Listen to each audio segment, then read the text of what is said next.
Hey there everyone, and welcome to the third video of the annual review series this year, going through the holy monsters that came out in 2022. I've already covered Earth and Fire. If you want to watch those videos, there'll be links in the description. This is covering from the 6th anniversary to the 7th anniversary, so, you know, it's coming out in, I think it's going to come out in January. Yeah, January. So there's a few months since when we're actually covering, but that's how I do it each year.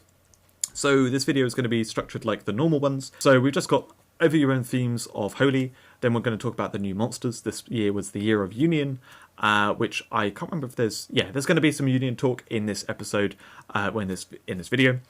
And then we're going to talk about the highlights and power level of the new monsters in Holy this year, and there's links in the description to all these sections, like in all of these videos. So talking about Holy in general, it's the most defensive and slowest element. I think Earth was originally, and Holy was kind of, close to it, but since then we've got more support for Earth, and it's kind of become a little bit faster generally, and Holy is like now the sort of tankiest element. This is interestingly not particularly good for the design of it, because the way elements interact with each other, fire, earth, water, and storm, they all have one element they're strong against and one element they are tanky against. Holy and Shadow don't have any element which they tank well against. They just have an element which they're stronger against, which is, the other one. So they're not actually as good for being a defensive, tanky style element. So Shadow, being the aggressive one, is actually really well positioned. Like, good Shadow sweepers tend to do a bit better because there's nothing that takes reduced damage from them. And in Holy, Holy sweepers would do well, but then Holy's more kind of like the tanky side of things, but there's no element that it tanks well against. So Holy is at a slight disadvantage because of that, design-wise, but the monsters themselves, they used to be really, really strong. So if you see the point that I made here, not much support for the last 3 years, but used to be the best element. I was a big fan of Holy years ago. Almost all the really overpowered monsters that came out happened to be in Holy, and I was kind of like, why is Holy always get all this overpowered stuff? And then they just haven't given it any new monsters. I mean, there've been some, obviously. There've been a few strong ones, but nowhere near as many as what the other elements have been having, and so it just doesn't have much support. Link Holy is nowhere near as good as it used to be. It used to be literally the strongest Link element, but yeah. I've been wanting all these years more support for Holy, because Holy used to be my favourite element, and now I play Holy monsters, but I can't do too much Holy because they just don't do particularly well. So yeah, lots of angels and dragons, as you'd expect. Angels in Holy, it makes sense, and dragons because Holy just seems to have quite a few dragons, which is quite cool. So in terms of the new monsters that we got this year, we did get quite a few new monsters. We got 4 Mythics, 2 Legendaries, 2 Super Epics, and 2 0 to 4 star monsters. So we got quite a few monsters to talk about in this video. So let's get into the themes of Holy.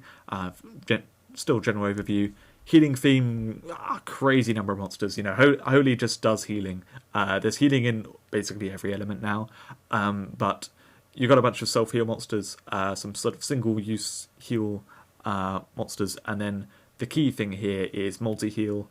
Holy has a bunch of monsters that can heal multiple times, and yeah, just a lot of healing going on, playing into that kind of tanky defensive style. If you're playing a Link Holy team, you'll find you've got more healing than you need, almost. So going on to the Survivor theme, this is another one which I picked out. There's a bunch of different themes in Holy that Holy does a lot of, compared to the other elements, which I've talked about this in previous years, and last year I really cut down. I'm doing basically the same slides I had last year. So Survivor, there is a bit more Survivor in Holy than other elements. So there's sort of some normal Survivor here, basically double Survivor, single Survivor. You've got Link Survivor Plus, and then there's a few Drain Survivors as well, which obviously plays into that healing theme as well. So if you can pass time in Holy, it tends to work pretty well. You can also look on here, we've got Chrono Titan, that definitely wants time to be passed. It works very well if you can pass time. So passing time in Holy, I do wish there was a bit more support for it. I think if they can do interesting support for Holy over the next couple of years, and really bring Holy back up to be very strong. If they had ways to pass time, I think that would be very cool. I would like to see some of that. And even if it means like something like Chronotitan maybe needs to be nerfed, redesigned slightly, I would be fine with that. If Holy could actually like support Survivor really well, I think that'd be quite cool. So yeah, I've also got mentioned at the bottom, Retribution and Purify Mist, or Purify/Mist, that kind of stuff. Holy does a bunch of that. And then there's a sub-theme of Revival. Holy does more Revival than the other elements. We saw in the last video, Orochi has Swift Revival. There's a little bit of that being thrown around in other elements, but Holy does the most of it. And so there's a couple of solo monsters on the left, and then the ones which people know very well of Angeline, Aura Dragon, and Kanna has become very popular too. Kanna can repeatedly revive actually, which is pretty cool. So yeah, some revival stuff. And then Holy generally has like less blood moves, and almost no poison at all. So that's kind of an overview of Holy, what's going on in the element, and where it stands in the game, like some of my opinions about history of it. The first monster to talk about is the Broid. Now, you may be getting deja vu. I accidentally included this in the Earth video. Little story behind that. Basically, I forgot this monster existed. It was coming out just at the time when I was putting everything together for the videos, and so I missed it because it wasn't in my monster decks, and so I only put it in later. And in my rush to put it in, I forgot it was Holy. I thought it was Earth because like a lot of those special rock things are like little rocks. They're Earth, and looking at it, it's not obvious when you look at it. I mean, it has got a white band, but like basically nothing tells you it's Holy unless you actually look at it. So I put it in the Earth video. So I already covered it in the Earth video. If you want to watch, hear about it, go there. But I didn't do the best actually talking about it. So to say again, it's quite... I like the design here of it being on LeBron. It's basketball. It's got pass, rebound, dunk. Now, the flavour there with that is just perfect, because basically it's like, before you can dunk, which is, actually like scoring a... I don't know what you call them in basketball, actually. Not a goal. But anyway, actually putting it in the ring. Before you can dunk, you have to like pass it first and then rebound. I would have thought that's like a... I would have thought like a rebound is like a shot which like bounces off and didn't actually like go in, but maybe that's like an attempted shot and then you dunk it. I don't know. I don't know basketball well enough, but it's quite cool that you've got to do the couple of things first in the setup before you then start scoring goals. Once you score one though, you can just keep scoring, keep dunking it and killing the enemies. So I like the flavour. Design wise, like I said in the Earth video, it's a lot tankier than you think, with that whole ground and the full defense. So pretty good job with the design on this. I think it's worthwhile the 7 cost. If you can get turns with it, it will work really well. There's stuff you can do with giving turn to something which give turns back to it. People have said it's also good with auto protect spam, so you just have a bunch of auto protects out, and then basically they'll be dealing with various protectors and they can't necessarily kill this one off. And there's some other stuff which you can do to support it. Basically it's like a protector which does good enough defending a team, and if it gets ignored it works well, but you can also support it to make it work better. I'm going to try it out in PvP and see what's going on with it. I said in the Earth video, please tell me if you have any opinions on it, and some people did, so that's great, but as I'm talking now I can't actually remember what they said, so check the comments of the Earth video or otherwise in the community, and you might hear some opinions about it and ideas about how best to use it. So the next monster is Mojincest. Now this was from the anniversary. So we all got this monster for free at the anniversary. It's probably going to be added to the friend chest if not already, or some other place for people to get at a later time. This is really cool for new players. It's a fun monster, a bit of a joke monster, because it's emoji and it's Mojincest and she's got Moji help. It's sort of like the Mario Princess Peach. Going, help me, Mario. And then she gets helped by the Moji, and then they turn into Moku, which is a legendary that's very strong. So, in the essence of it, she is just like Moji. She's a low-speed monster with broken heart, can purify and heal all, which is like pretty good support to just throw at the end of a team, and if it gets a turn, then great, or you can otherwise throw it with a monster. So it's great for slapping into a team because of that. and basically you slap this in with Moji behind it, and so once it gets a turn, because it's fairly slow, then probably the Moji's on the battlefield too, so then you can sacrifice them both to make Moku. You can also do this in the front line with a give turn to it, probably not in PvP. But in PvE you can do that, so for newer players this is great for them to make a Moku at the start of a battle, and then do all the stuff with Moku. Moku is best at the back of a team, because it's got the secret skill that's just really good, and it also gets the defense buff. But yeah, amazing monster for new players to do PvE stuff with, and otherwise a really nice addition if you have 2 slots at the back of your team, only a little bit of cost. You can put them in where you're either going to throw them or you may just get a Moku. I've used them a little bit at the back of the team. I haven't yet made a Moku, but it's a fun idea that you can. And if I ever get to do it, I'll be very happy. I'm probably going to screenshot it. But yeah, so really cool design. I love this. It's it's a free monster given to everyone, and this is the kind of thing which is like really great to give to everyone because it's actually decent for new players, and otherwise a lot of fun. Moving to super epics, we only got 2 super epics, and the first one was an elfin dragon. So I talked about this in the fire video. I'm not going to talk about it at all here. It just doesn't make sense to talk about alone because it only works with the other elfin dragons. So go watch the fire video if you want to hear about that. So the other one is Volpink. Now this, I put it in S+ for both general and PvP.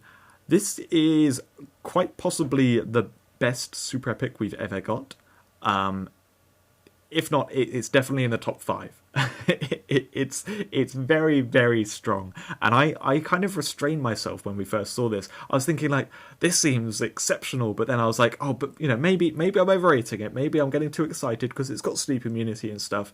But actually, it's insane. This came out in an egg, so I haven't hatched it, but I've met a lot of people using it, and otherwise just seen it, and the more I thought about it, the stronger it is. It's just really, really strong. This is like close to mythic level, basically. It's kind of crazy. So to start talking about it, the first kind of crazy thing about it is that it's got this minion revenge X. So just for dying, which it's going to do anyway, like it's going to die at some point, when it dies you get 6 rocks at the back of your team. This passively really well supports and sets up throw monsters, anything that's going to use a lot of rocks, or there's Vixian, who like I'm down on Vixian. Vixian is so hard to use, but if you use it in a throw team and you have a Volpink at the front, like you're actually gonna have enough rocks that you can use her soul missile. Otherwise though, just for throw teams generally, like it's going to make you loads of rocks. There's stuff which you can put at the back of a team to support rocks, like Astra Golem, or you could put the Rockoid back there if you want, and like buff them up. Various things can take advantage of rocks, and Volpink just passively gives you loads of rocks to play with. So that's kind of crazy. We've never seen a passive like that. Otherwise, robots and beasts, if you remember from the Earth video, I pointed out they are, I think they're like 3rd and 4th most common creature types in the game, monster types, sorry. So there are a lot of robots and beasts that you will meet, and those 2 moves are very good. EMP does high damage. I can't actually remember how much Volpink does with EMP. It may not actually one shot, but it's a good damage move. Beastly sleep though is kind of crazy. This is 100% sleep on any beast. So yeah, I mean there is Don Rilla, who's a beast and sleep immune, but other than him, if you meet beasts, you can just put them to sleep, which is pretty crazy. So those 2 moves are very good with a lot of targets. And otherwise, you've got Double Repulse, which is one of my personal favourite moves. Used to be 70 seconds, and it used to be completely busted, and then they made it 100 seconds. But situationally, that's very strong. Definitely a good move to have. And given Volpink's speed, that's kind of crazy. Most monsters which have Double Repulse, they are below 50% speed. We've had a few that are like quite fast. Like you've got Motor Dragon technically, but it's a monster which you have the entrance from, so it's not front line. Cynthia, I think, is one of the few monsters that's like reasonable speed with Double Repulse. And Cynthia's obviously crazy, like one of the best mythics in the game. So Volpink is a bit of an outlier with the fact that it's like got decent speed with double repulse. And then you've got Crescendo Strike. And Crescendo Strike, since they buffed it a few years ago, so it does it now charges basically triple as fast as it used to in the very old days. It's actually very good. You can easily get this monster +9, so it's 42 seconds, and it probably takes about 4 hits or something before it starts doing like very good damage. But so it takes like about 150, maybe 200 seconds before it's really doing high damage. However, at that point, it's a crazy move. So Volpink, even if you don't have any synergy, anything that's going on, if it gets ignored for close to 200 seconds, it is then like one of the strongest monsters on the battlefield because it's like repeatedly using this Crescendo Strike. So Crescendo Strike gets strong and becomes a problem very quickly. You've also got high defense on Volpink. That works against it slightly for the EMP and the Crescendo Strike. But I would say it's better to have high defense on Volpink because it is only a super epic, so you need it to survive well, and it does survive well because it's got this good defense. And then it's got sleep immunity, so you can use this with one-on-one, and then if the one-on-one didn't work well or you need some extra sort of control, you've got double repulse. You've then otherwise you're able to put any beast to sleep that enter to hold the sleep control. You've also got the Crescendo Strike that's going to charge while they're sleeping. So this is crazy when you use it in one-on-one. This is like if this was a legendary with sleep immunity, I would maybe have considered like, oh, maybe this should be nerfed. Like this seems too strong. I'm kind of glad now that I hesitated when I first saw this, and I was like, I didn't want to say it was overpowered because I like this monster quite a lot. I like its design. I think it would be fun. I'm glad that they are making some super epics which are really, really strong. So this monster will stay viable for years. And it's not too over the top. Like, it is clearly a very strong super epic and probably too strong for a super epic. But it's not kind of too over the top that, like, it is more overpowered than Mythics. Basically, it's a very viable monster and it's not going to break the game. So, yeah, I'm glad that they've made this monster. I'm glad that it hasn't been nerfed since release. But if you use it in one-on-one and then have throw monsters, this just like is a 10-cost monster that works really well on your team because it's going to be, going to charge to be a sweeper in the front line. And when they kill it, it's going to, support all your rock monsters. And then it's got, these 2 type situational moves plus double repulse, which could be really powerful. There's a lot of really good stuff on this. So I've rambled for a while here. If there was any monster that came out this year that was my favourite, it's not actually this one. It's coming later in this video, but this is my second favourite, I think, from the year. So that was it for Super Epics. Now we've got the first legendary, LM Fox. So this I'm covering as 2 separate monsters, one here in the Holy video and the one in the Shadow video, because turning on the secret skill completely redesigns the monster. Like, it's got different stats, different I think the speed might be the same. Yeah, the speed's the same, but it changes the stats, changes all the moves, changes the passives. Basically, they're 2 different monsters. They're just, if you hatch one of them, you have both of them. And this, unfortunately, is a lot worse than the Shadow one. So I've seen a few people use this, but ultimately it's nowhere near as good as the Shadow one. The Shadow one is, one of the, well, I want to say one of the top. It's among the top legendaries in the game.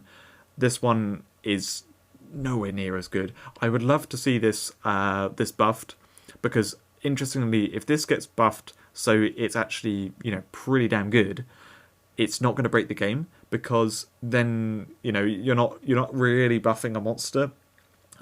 You're actually just giving another option to the Shadow one.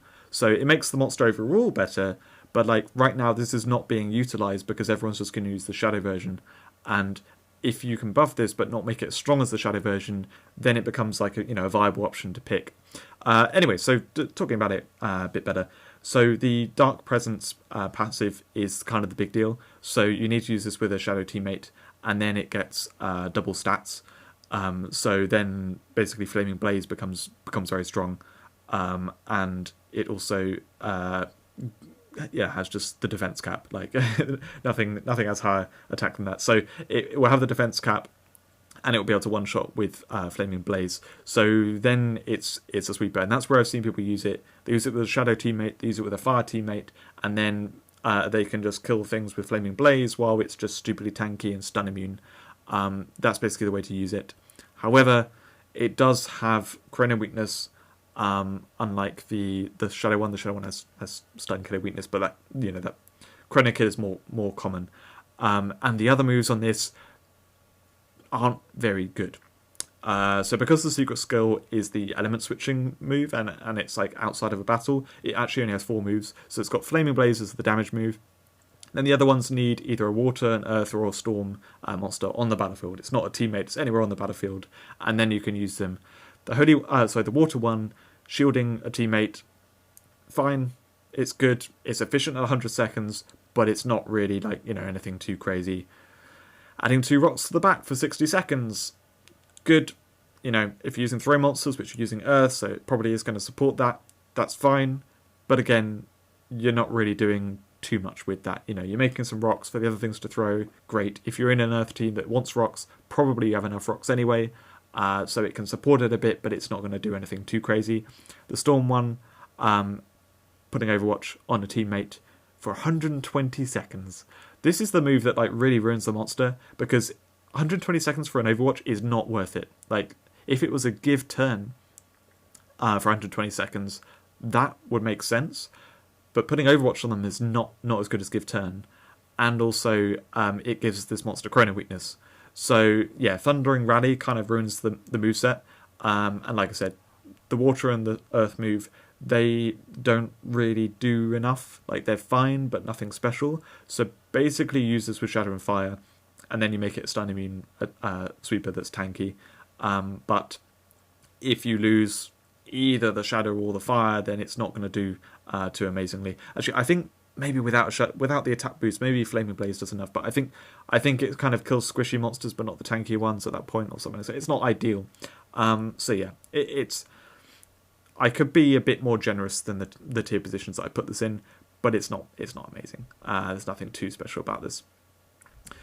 However, we now have the monster that is probably my favourite one from this year, Sheikah Bloom. There'd be people asking for this to be nerfed. I really like this. I really think it's important for the game to have stuff like this.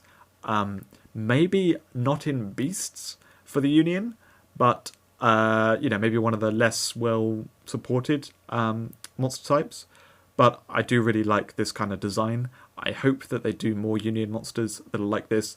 This is one of the reasons why I've called this year the Year of Union, because Sheikah Bloom is, I think, probably the most kind of I think it will become the most iconic monster from this year, and maybe kind of a show of the direction that they're going with design to these kind of stats boost tanky monsters that have they fit into certain archetype we have to build around Union and that kind of stuff. And then you have this control of killing teammates to remove token disruption, make protectors stun protection at will. This is the kind of also instant switch friends, so you have some control over what's on the battlefield. This is the kind of design that they've been heading towards, that we've had slowly come to the game, and I've been trying to say, this is good. This is what we need. These are the kind of monsters we should be playing with, because they play so nicely and really make it interesting PvP with we can have a bunch of powerful token disruption and things when we have monsters like this that we can put into our team for the different archetypes that we're trying to build, and then we can counter that stuff. And it's back and forth kind of interplay of what we're doing. Here also with Sheikah Bloom, you can shield teammates, so you can prevent them from dying from an attack and that kind of stuff, which normally shielding a teammate is not really worth it. But when the rest of the moveset is so solid, and it's 110 seconds to shield a teammate, then I can get behind it. Whereas on the monster we just saw, that could shield a teammate at 100 seconds, but it's got the condition of you need a water teammate, but then you need a water monster on the battlefield, which you won't necessarily want to have, and then also you've got other conditions for it to actually be able to do its attacking properly. That's where it's a bit awkward, but here it works really well because the rest of the moveset's so good. So Sheikah Bloom, this monster's pretty crazy. It's got full defense and camouflage. Now that alone makes it very hard to kill. It's yeah, super tanky. And then obviously it's a Union monster. You have to use it in Union. Really, it doesn't work outside of there. So you need at least one beast teammate. And then it's not only full defense; it has a defense buff. So it's not quite defense cap, but it's pretty close to being at the defense cap. And camouflage too makes it like really, really hard to kill. It also means that the damage moves do a lot of damage. Double Bloodthirst does not kill after one kill. You do need 2 kills before you can do that. But Union Sneak Attack is just gonna basically one shot anything other than so another Sheikah Bloom. It will nearly one shot another Sheikah Bloom. Sometimes it will, but most of the time it won't. That's the kind of damage it deals. So massively defense buff monsters, that kind of stuff, it won't one shot, but basically everything else it will. It also has decent speed, so that's, I think, probably what's made it a little oppressive, and why people have asked for it to be nerfed is it's so tanky and so difficult to deal with. There are so many beasts that it's really easy to support, and then also it gets going quite quickly, gets a turn quite quickly, and then it can just repeatedly kill enemies every 110 seconds. But yeah, I love the design of it. I think it's really cool. I think Instant Switch Friend is a great move to have. I actually quite rarely have the secret skill on, unfortunately, but it's great because if your Union breaks down and you haven't got Double Bloodthirst charged, then you can Instant Switch Friend itself out. Now you can just Protector Conversion it to turn it into Protector anyway, and get rid of it that way. But also it means if there's token disruption, you've got 2 moves to get rid of tokens. You can flip one out, and you can also Protector Conversion one. So it's a good counter to token disruption. And then otherwise, obviously it's Beast Union, that's what it is. Fiona, if you don't know, Fiona's one of my most wanted and beloved monsters. I really like Fiona, and she also has Primordial Force. So the two of them, they both want to be used with beasts and buff them and stuff, and Sheikah Bloom is the ideal monster to use with Fiona, because Fiona is stealth support and Sheikah Bloom is camouflage, so she can make Sheikah Bloom attack maybe it's even faster than 50 seconds. Wait, so Union Sneak Attack I think goes down to 90 or something like that. No, it's 90 something. Anyway, basically Sheikah Bloom can attack every 50 seconds or so when you use it with Fiona, which is kind of crazy. So some really cool stuff you can do with this. It's very powerful, very cool, and probably my favourite monster from the year. I really like the direction they're going with the design. I would like to see more monsters like this. Maybe not all push quite so hard, but and by push quite so hard I mean so strong. They don't need to have all this packed in and be so tanky and everything, but stuff like this I think is good for the game, where you can push power level, but in certain directions where you need to be Union and that kind of stuff, and it will mean that there's a lot of monsters that people want to play with and different builds that they do, which will keep things fresh. Yeah. Anyway, that's enough rambling about that. I love this monster. If I haven't said it enough, it's pretty clear. Now we move to Mythics, and the first Mythic, this is a really cool one. This one is free for everyone to get, Chronozillion. So it's average in the tier list, and it's not an exceptional Mythic. However, Mythics are strong, and if you get this, you should probably be using it. The only people who shouldn't really be using it are the people who've been playing the game for a really long time. They have a massive collection, lots of strong monsters. They can create better setups. They don't need this kind of generalist thing, but this is a generalist, very strong sweeper that a lot of people will should really get a lot of use out of. It's well worth going for. Yeah, you definitely want to put the 9 legendary potions into your Chronozeros and go through the effort of getting the different pieces that you need. I think the materials that you need from PvP are probably fine. Probably the effort comes from getting the starter monsters, evolving those, and all that kind of stuff. Yeah, it takes a bit of time, takes a bit of effort, but it's well worth the effort to get Chronozillion. this monster, for some people in the community, when it came out, they were a bit negative about it because they didn't think it was as strong as they wanted. Actually, one thing I want to say about the artwork. So this artwork, it's interesting. So all the monsters they face to the left. That's just what they do. And then this monster is front-facing. Now, the front-facing monsters were the super bosses throughout the story. And I wonder whether they actually designed this maybe well before this came out. So maybe years ago, they designed Chronozillion as a super boss. But then, they didn't implement that bit of the story, or, they never wrote it into the story. And so what we have here is actually maybe some artwork that they had from years ago, and they were like, oh, okay, well, we're not going to actually release it as a super boss, but we'll release this as a monster, years down the line. Let's save this. So it's quite cool to see it front-facing. It's like one of the few front-facing monsters in the game. It's like a super boss, it's like you get to use a super boss. So people were down on this slightly because it's still low speed. It also doesn't really have piercing because it has slash all, but it's a really slow move. However, it does have Blood Fury, and I think that's the big deal. Compared to Chronozeros, this is way stronger. They've obviously still got Slime Immunity and stuff, but it makes up for the low defense with Hold Ground, and then it only needs one kill and then it can Blood Fury. The Fast Strike becoming Void Fast Strike is a big deal too. We have a bunch of Revenges, and this does a lot of damage. I mean, Chronozillion has so much attack. You can use this in PvE very effectively against buff monsters to kill them with Void Fast Strike. I can't remember the damage exactly, but basically, they're a little bit buffed. They can be killed by Void Fast Strike perfectly fine. So it's really nice for taking down things with Revenges. And then as soon as you've got one kill, you can Blood Fury. Time Strike All is surprisingly good. It's 3 uses. You'll never really need all 3 uses. So it's pretty much a 100-second hit all that has very variable damage, but it's good for removing stealth, shields, killing something on Hold Ground to charge Blood Fury, that kind of stuff. And if you happen to have multiple enemies on high seconds, then it can do a lot of good damage. So yeah, Time Strike Calls is a really nice move to have on this, and otherwise it will just very easily get a kill and then be sweeping with Blood Fury, and tanks better than you'd think because it's got 5,000 HP, 5,100, and Hold Ground.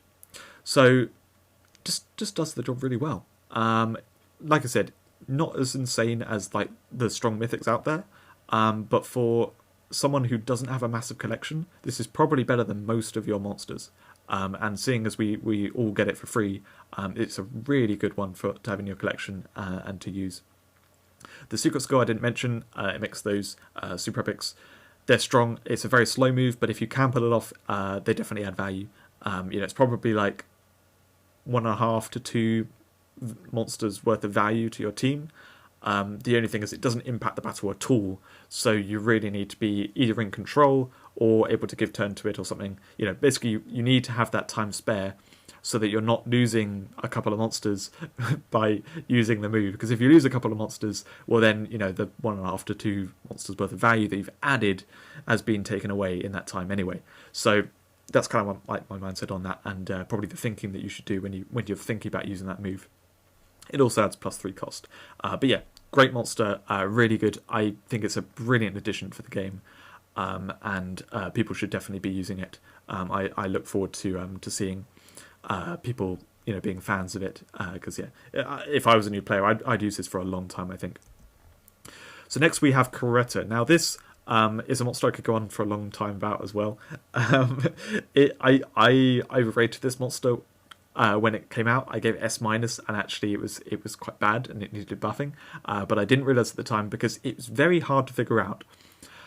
Now I think it's sort of average / slightly above average. In the right setups, it gets very strong. It is kind of like a combo monster, basically, but not combo in the sense of you chain things together and you win from it. It's combos in you have to use it. Well, it's a build around. Sorry, it's a build around. That's the term I'm looking for. It's a build around. You have to use it with particular things, and then it becomes very good. So the thing that they buffed was Val. They made faster. Originally, Val was slower, and it was just too clunky. because it needs to vow a teammate for it to be able to do anything. And so if the vow's too slow, then that teammate gets killed off, and then Coretta just has to vow again. And it doesn't really do anything on the battlefield. So she's a bit too easy to abuse like that, or she was, until they made it 70 seconds. Now I think it's fast enough that it's like gone over that line that it works properly without being too overpowered. If it was 50 seconds, it would be maybe, too strong. But yeah, the vow move is very, very good. I don't think there's anything else in the game that can buff a teammate with buff their stats. So there are a lot of monsters in the game which can benefit a lot from being buffed and accelerated. The one that I went to immediately was Gorgodrake, because Gorgodrake has the Bloodthirst is actually stronger than that, so it only needs like one. Basically, Bloodthirst would definitely one shot after it's got a kill. Also, its Assisted Blaze can be very strong. So Assisted Blaze can be a really powerful hit all with a 50% damage buff. Yes, she's holy, so she won't support the Assisted Blaze. But if you use 3 fire monsters and Coretta, you vow Gorgodrake, then the Assisted Blaze will do really high damage. And because he's accelerated, it's going to be just like stupidly fast. It's 51 seconds, so accelerated would be, I think, 41 seconds. That would just be crazily strong. And it also makes him very tanky because he's got minimum defense. But because you're buffing that by 50%, it makes something like Gorgodrake really tanky. Same thing with Naturgle. It's really good with Naturgle because Naturgle can then be tanky. Tezcatlipoca is one that one of my friends has used. So Tezcatlipoca needs to like charge itself up, and then it can be attacking, and it can attack fairly fast. It's every 70 seconds.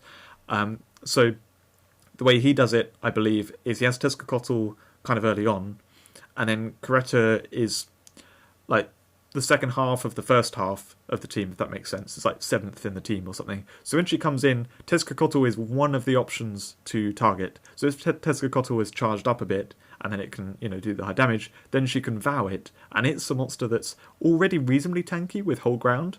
And so with a defense buff becomes super tanky. It's then got this accelerated power strike, which, again, that's a 70-second move, so +9 is 59. And then it comes down to, I think it's -12. So I think it's like 47, 48 seconds, something like that it can then continually one-shot that quickly. And it's got a heal move that would be under 20 seconds, I think, or about 20 seconds. So it can fully heal and purify itself in 20 seconds if they're trying to kill it off. So it becomes an insanely strong monster, and then obviously Coretta becomes buffed. So there are various things you can use Coretta with that work very well. And the key thing to using her, I think, is you need to have about 2 or 3 good targets. If you only have one particular monster that you plan to vow, then if that monster dies, then it can start feeling a bit clunky, because you start vowing random things and they kill that off, and that kind of stuff. It becomes a bit awkward. You can kind of use it like a scapegoat, where you like force the opponent to kill a particular monster because you vow that monster. But you don't really want to be doing that. You want to create a strong setup and then be killing through the enemy team. So that's a lot about vow. Obviously, this monster's all about vow. You need to use the vow correctly. But I think if you can create the right setup for her to vow something, then it works really well. One thing about vow, last thing about it to mention, is that they do die off after 300 seconds. So in terms of good targets, the best targets are monsters which can attack quickly. All the ones I just mentioned, they can attack quickly, and they can make the most of having that stats buff for the 300 seconds. Because if it's a monster which kills every 100 or 130 seconds, you accelerate it and whatever.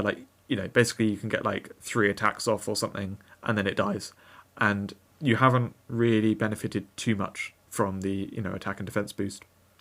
But yes, so Coretta, she, when you vow something, suddenly becomes super, super strong.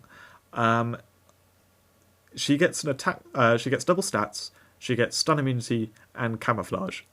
Like that. We were talking about Sheikah Bloom being like defense cap and camouflage and stuff. Yeah, Coretta gets that too. She becomes insanely hard to kill. that you basically have to kill the Vowed monster, but then the Vowed monster is buffed too. So you can see how that would be really, really cool and powerful. She's also got Be Your Shield. So interestingly, with this defense buff and stuff, she becomes very strong.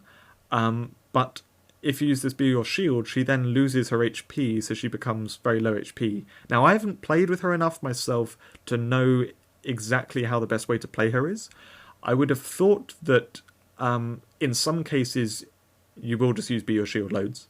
In other cases, you'll be like, actually, I want Coretta to be on high HP, because that's what's going to stop her from dying in this battle. But I think most of the time, the way people want to play her is they use Be Your Shield on all your teammates. So when she gets a turn after she's done Vow, she then shields all your teammates and then does Be Your Sword and, hit, kill an enemy. And then on the next turn again, she shields any teammates that don't have shields and then, kill an enemy. If you can maybe combine her with something that can heal her, my mind goes to Bastia. If you can have a Bastia on the battlefield and you can heal her back up again, that's going to be very, very tanky for your team. So there's some cool stuff you can do with that. Otherwise, you can see the shielding damage. That's basically what she does when she vows a teammate. And in the right setup, she can be exceptionally strong. The last thing I want to say about her is I hate the waifu designs. I really hate the waifu. There's a waifu we're going to see, I think it might be the next monster, that it looks so stupid, and I don't like having these anime girls in the game. However, occasionally one comes out that I can kind of get behind, and Coretta I can kind of get behind. Now, it is too lewd. I don't like the lewdness of it, but she is meant to be a bride, and this came out on Valentine's Day, and she's there in a wedding dress. She makes a vow to a monster, basically gets married to that, and then she'll be the sword and shield, and there'll be the power and safeguard. Like it's a really nice, flavorful marriage design that I could kind of be like, okay, fine. If they weren't making all these waifu, they would probably have made her be a female, woman character, human character.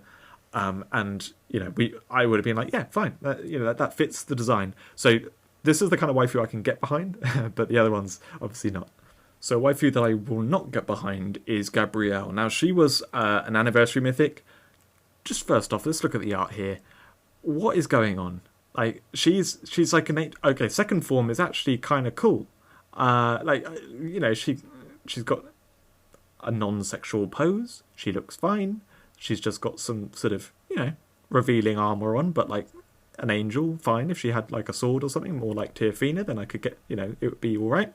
The final form, she's wearing trainers, like a running jacket and like gaming headphones or like, I guess, running headphones or something. She's like a jogger that's like underdressed, but then an angel. Why? And then her name is Gabrielle, named after like a Christian angel. Like, what is going on? What is the thought here? Like, it just doesn't make sense. I really do not get it. She's then built around this guardian angel passive. It's like she's a jogger. What? It's so stupid. Anyway, talking about the monster itself. What makes her unique is this guardian angel passive. That means she has a shield there the whole time. I think I talked about her in the anniversary videos when I made those with the hatching. Gabrielle is not the one which I got. I got Apollonius. I really struggled to say that name. And I think I got lucky. I think Gabrielle's actually the weaker one. So the main reason is there's a lot of piercing in Mythics, and since the game is kind of trending towards Mythics now that we have the Fortune Shrine, we've had it for like a year and a half now, at the time I'm making this video. People are starting to awaken Mythics. They're starting to become fairly common, and piercing is fairly common among the Mythics. So the fact that she has a constant shield is not really a big issue. She just kind of like, she still gets killed, basically. And then if you have more monsters than the opponent, you don't even have the shield. So in PvP, I'm not a big fan of this. I think that they went very safe with the design of the moveset, because she has this passive that's potentially very, very, very strong. But they went a bit too safe. The secret skill is just unusable. Like 1,000 seconds of the battle, that's not going to happen at all. Even in PvE, there are only some battles where that will happen, and you're going to kill off your whole team as well. So it's just not a good move. And it makes the monster cost go up by +3. Why? It's a completely unusable move. So just use it without secret skill, and then without it, the moves kind of look like a mythic, because you've got Drain Survivor rather than normal Survivor. You've got Slayer Break rather than Slayer Bane. Slayer Break gets kills. It's fairly decent. This is why I thought the monster would be quite good originally when I saw it, is I thought Slayer Break is actually, it's a good move. And then Purify Mist and Give Turn, they're fairly solid. The problem is, every move is, 110 seconds right now because it's +9, but basically 130 seconds or more are the moves. She's also low speed, and it means that basically she doesn't impact the battle very much at all. So even if she's impossible to kill with what the enemy team have, and you have fewer monsters than them, even if she's impossible to kill, she doesn't really impact the battle that much, because she's slow to get that first turn, and in that first turn she can kill one enemy or give turn to a teammate or something, or Purify Miss the team, and it's like, yeah, great, except that then she doesn't do anything for over 100 seconds. So it's just too slow. The healing entrance is nice. There's a bunch of sort of quite nice things on this monster. It's kind of holy in a nutshell with what we've got, but it's not pushed in power level enough. It's too weak, and I think it's because they were worried about that passive. They wanted to see how that would work in practice before they buff it. I would like to see it buffed a bit. I'm not going to say how I want it to be buffed, because I've spoken to the developers, and I hope they do what I do.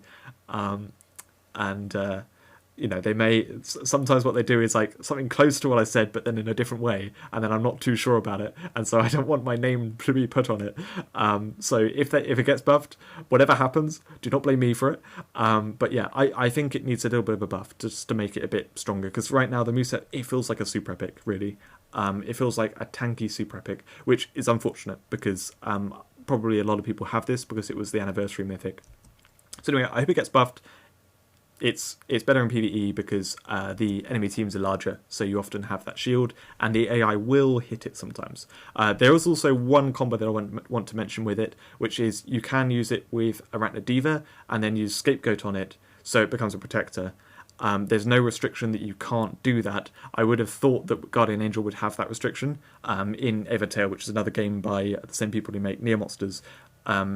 Monsters kind of like this, they put that kind of restriction on. But yeah, interestingly, they didn't. So PvE, well, actually, in both cases, it will be strong to put Scapegoat on it if there's got the shield on it. So yeah, next monster, Mechangeline. Now this one is really cool. I feel like I've rambled about every monster on this video, and this is another one I could ramble about. This is a play on Angel Lion. It's very clear from the artwork, from the name, it's a robot Angel Lion, and it's really cool in that sense. And people complained about it a lot because it's not very good. You can see I put it as F in PvP, and the reason is it's too situational. But I do think that across the board, it's pretty much stronger than Angel Lion in every way. It's just that how it all pieces together that it ends up as weaker. Because Angel Lion's, I called it the best legendary in the game a couple of years ago when I was listing the legendaries, and it's definitely an iconic monster. They use it for the PvP icons and all the rest of it. But yeah, so this it is an interesting spin on Angel Lion. So Purify All has become Purify Mist. That's basically an upgrade. Raw Blood Fury becoming Double Blood Crave. It's debatable, but mostly an upgrade. Assisted Nova on both of them, that's fine. I mean, this has slightly higher stats. It has the same stat distribution, so it's just got more health and attack because it's a mythic. The speed, for some reason, has been reduced, which I'll come back to. Then you've got Hold Ground, which Angel Lion has Insomnia there. Hold Ground, better really, to be honest, because it's going to survive better, and that is the one issue about Angel Lion, is it dies too easily. Which is not helped by the fact they reduced the defense because people complained years ago, which now is completely unnecessary, but that's how it is. And then Stun Bisector instead of Stun Counter. Now that is enough. Stun Counter is stronger, but it does mean that it doesn't have the Chrono weakness, which is a big deal and makes Angel Lion die more easily. So stun bisector, still solid stun protection. So looking around it, like, you can see how it's kind of better, maybe a little bit worse in other ways. Overall, I would say, yeah, it sounds like a mythic version of Angel Lion. It does make sense. The Diffuse, though, instead of Retribution, now this is the big difference. So Retribution is like the easy kill move with Angel Lion, which charges Raw Blood Fury. Diffuse, though, can only be used if there's a Death Revenge monster there. So if there isn't, you can't even use it to, kill off something with Hold Ground, although, to be honest, you can use Double Blood Crave, but you know what I mean. You can't use Diffuse as, some piercing attack. You can only use it if there's a Death Revenge monster. If there is one, it is crazily strong. It will be brilliant, and then it will charge the Double Blood Crave on this, and everything's good.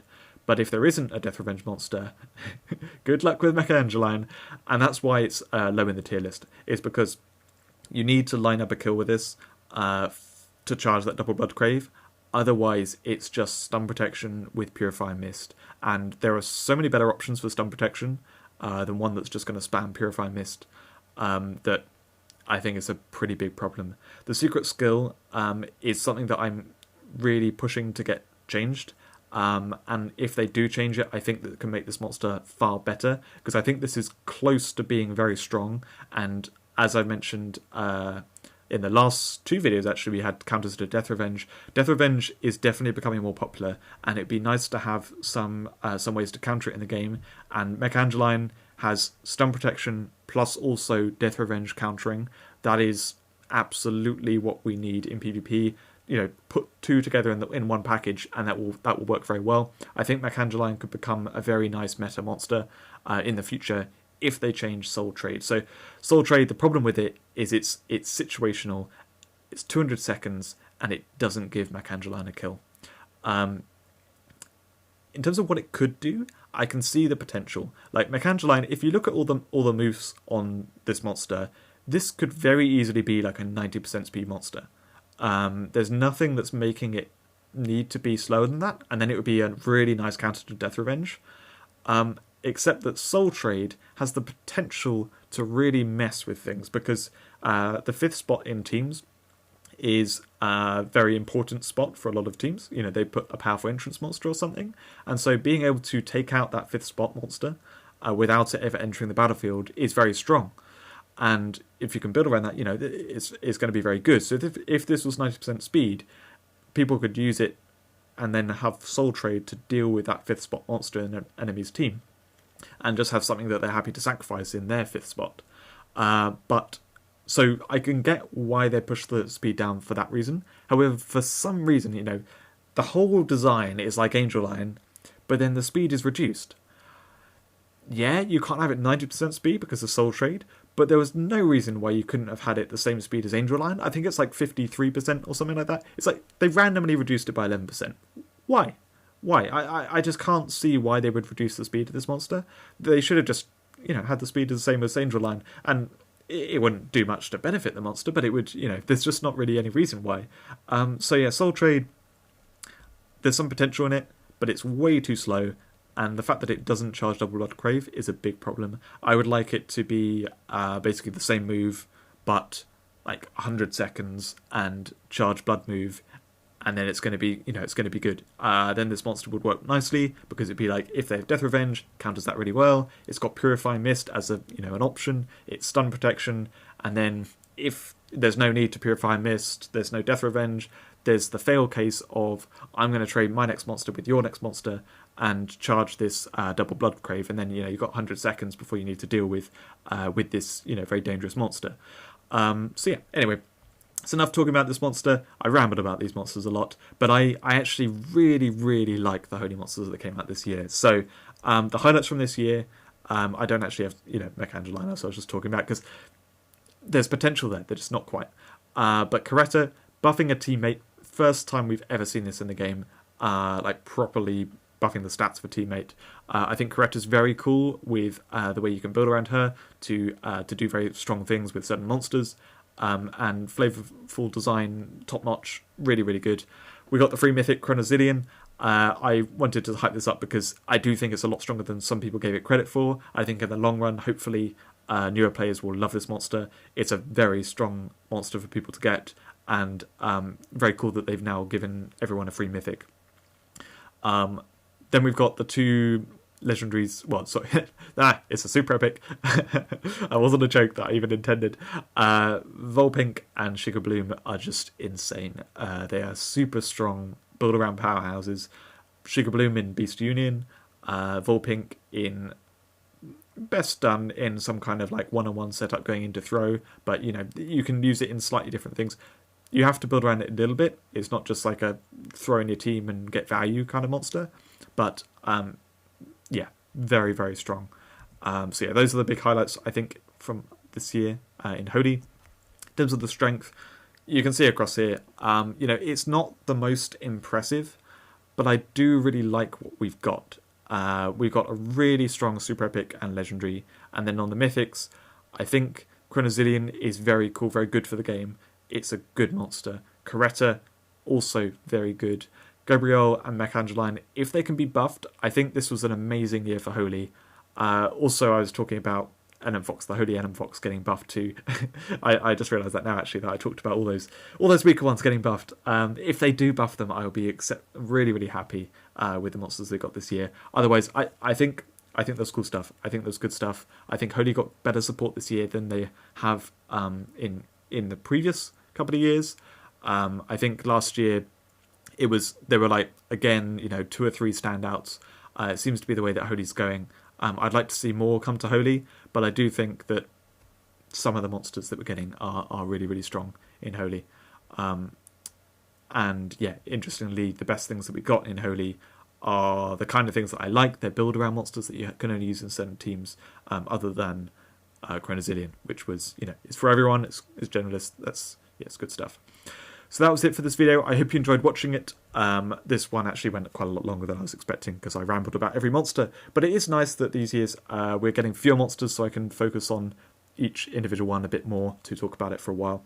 I hope you enjoyed me doing that. And then we're halfway through now. We've got 3 more videos to go talking about the new monsters.